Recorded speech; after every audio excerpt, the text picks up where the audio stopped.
Deuxième phase du travail, je vais mettre en forme le devis en utilisant des fonctionnalités de base du logiciel Excel. Voici le devis brut avec mes calculs. Je vais essayer d'obtenir ceci en version finale que je vais pouvoir envoyer, de préférence en PDF, à mon client. Alors, première chose, dans le travail ici, je vois en tête et pied de page une feuille en bas qui vous donnera quelques instructions. Je dois mettre en tête de ce Excel le logo. Ici, ce sera le logo de l'école. Et en pied de page, un numéro SIRET ainsi qu'une indication de capital. Je vais m'occuper de cela tout de suite parce que ça va influencer quand même ma mise en page générale. Alors pour cette mise en page, j'ai un ruban en haut, mise en page, dans votre logiciel, où j'ai une gestion des marges. Alors vérifiez toujours, ici je fais marge personnalisée et je vois que, où j'applique une marge haut de 3 puisque je vais mettre un logo. Donc mon logo je vais le mettre aux alentours de 2 cm. Pour un côté un peu aéré, agréable, je fais une marge un peu supérieure. En bas, une marge de 2 cm, ça suffira pour le numéro SIRET, ainsi que l'information du capital. Ça, c'est une simple vérification. Maintenant, concrètement, pour afficher et gérer ces en-têtes et ce pied de page, en bas d'Excel, j'ai 3 petits boutons. Je vais vous les montrer peut-être plus clairement ici. Vous voyez les 3 indicateurs au pied en bas à droite de votre logiciel. Celui du milieu est dédié aux en-têtes et pieds de page.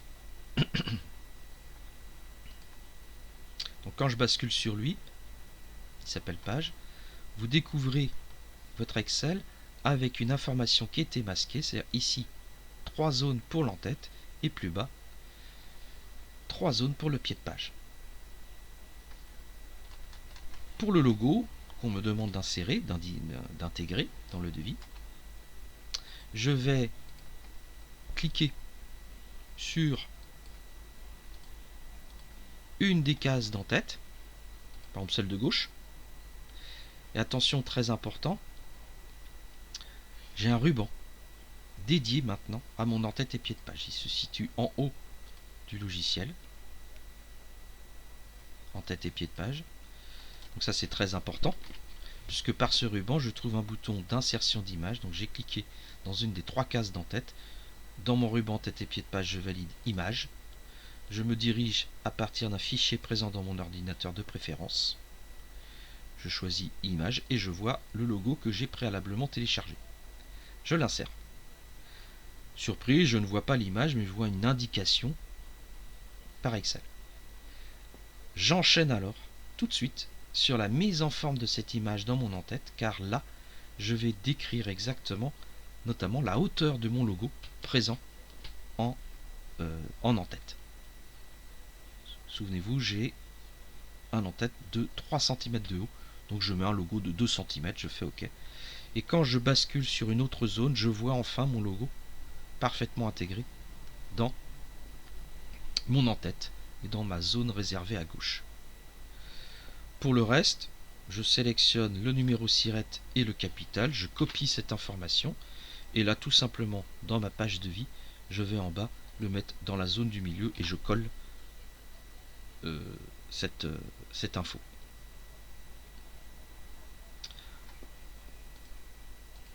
J'ai terminé, je rebascule en bas